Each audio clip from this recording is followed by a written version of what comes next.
Jina lake anaitwa Balotelli Mota. Umri wake ni miaka 43 na kazi hii ya udereva anayoifanya ana zaidi ya miaka 10.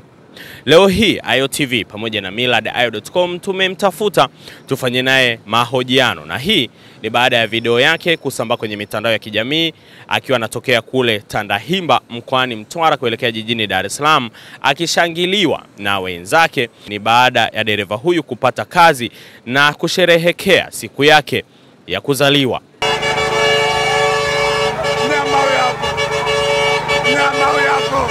Wengi hawakuamini, lakini baada ya kuingia na gari pale waliponiona ndo kila mtu akaanza kushangilia.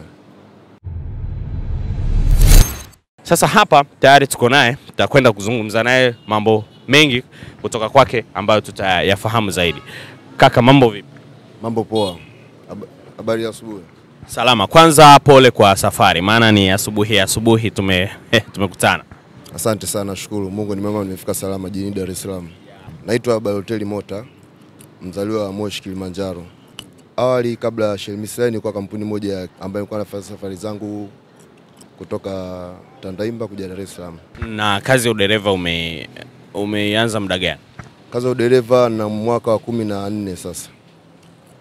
Katika kazi ya udereva nilianza kama utani boy kwenye mabasi, nikaingia udereva kwenye mabasi pia. Na kabla ya hapo nilikuwa kwenye mabasi kama dereva wa pili. Kwa hiyo ulikuwa ukipambana, kwa maana hiyo kuna kipindi ulikuwa ni dereva msaidizi kwenye mabasi lakini hukuwa umeajiriwa? Ndio, nilikuwa dereva msaidizi. Nilikuwa taniboy mwenye leseni kama dereva wa pili yani kwenye mabasi. Ndio kama vile unaona vibe la masela wakawa wananishangilia na nini. Na bahati nzuri ilikuwa imeambatana na siku yangu ya kuzaliwa. Kwa hiyo jamaa zangu walifurahi sana baada ya kupata kazi. Na baada ya hapo ndo vibe kama ile nilikuwa naliona. Anzie kwanza kwenye ile video ambayo tuliona ikiwa inasambaa kwenye mitandao. Kwanza ile ilikuwaje? Ile video kiukweli kama ninavyokuambia, ile video iliambatana na shangwe kubwa. Kwanza siku yangu ya kuzaliwa, kumbukizi ya siku yangu ya kuzaliwa. Pili kupata kazi. Masela wangu walifurahi sana kijiweni baada ya mimi kupata kazi. Wale ni watu wangu wa karibu sana, tena sana. Yaani wale tuseme ni masela wangu wa kijiweni, yani tukikutana kijiweni tunabadilishana mawazo na nini. Muda mwingi ulikuwa ukishinda nao kijiweni pale? Ndio, nilikuwa nashinda naye kijiweni muda mwingi sana. Baada ya hapo ndo nikamwambia washikaji nimepata kazi. Wengi hawakuamini, lakini baada ya kuingia na gari pale waliponiona ndo kila mtu akaanza kushangilia. Na kama hivyo ninavyokuambia ilikuwa imeambatana na siku yangu ya kuzaliwa. Pale ulisimama kama muda gani yani kupokea zile pongezi, kwa sababu tuliona ulikaa kama dakika moja hivi? Yes, nilisimama almost kama dakika 3-4 hivi.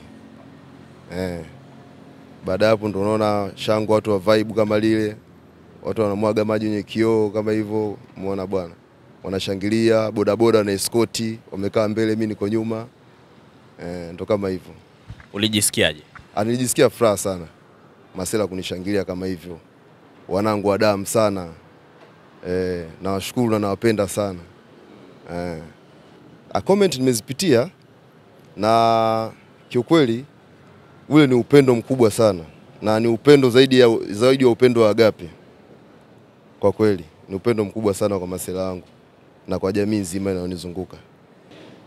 Ni upendo tu wa watu, na comment nyingi, hakuna comment mbaya. Comment zote ni nzuri na nimezipenda. Kiukweli nimezipenda na Mwenyezi Mungu awabariki sana. Kuna comment moja mtu alicomment kwamba kiukweli wanaume ni watu ambao yani wana upendo sana. Hiyo comment nafikiri alicomment mwanamke. Akasema sisi wanawake, yani sisi wanawake na sisi ingekuwa na mmoja kama wanaume, kiukweli ingekuwa kidogo tunatiana moyo, lakini kiukweli mwenzetu wanaume wana moyo sana, yani wamemtia mwanaume zio moyo kama hivi. Kwa kweli ile comment nilifurahi nayo sana yule dada. Kuna wengine wanasema ukiishi vizuri na watu ipo siku watakuvisha taji la kifalme, crown. Hongera kwake huyo Davo, damu ya Yesu imfunike kwenye hiyo kazi yake na asisahau wana. And this is the meaning of true love. Yes. Kwa kweli comment hiyo pia mimi imenipa faraja sana. Binafsi imenipa faraja sana.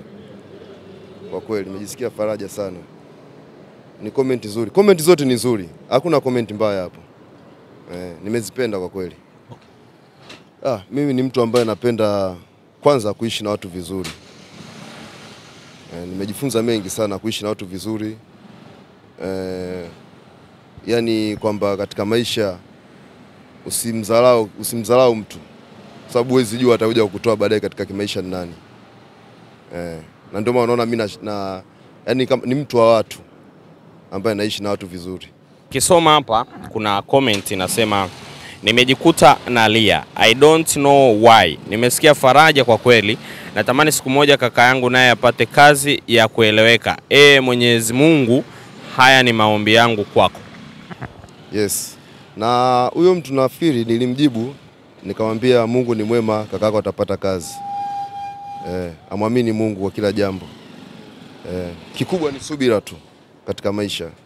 Okay, nyingine inasema ni ngumu sana kwenye dunia ya sasa hivi kupata watu wanaofurahia mafanikio yako kama hawa jamaa. Hili ni somo tosha la urafiki wa kweli. Mwenyezi Mungu azidi kukubariki. Hii ni moja ya comment ambayo ni mtu kaandika akionyesha kwamba amefurahia sana hili jambo lako. Yes, ni kweli. Kwa kweli hapo nimejifunza jambo moja kubwa sana. Na sio mimi tu, wengi wao wamejifunza mambo mengi sana hapo. Sio kwa wanawake wala sio kwa wanaume.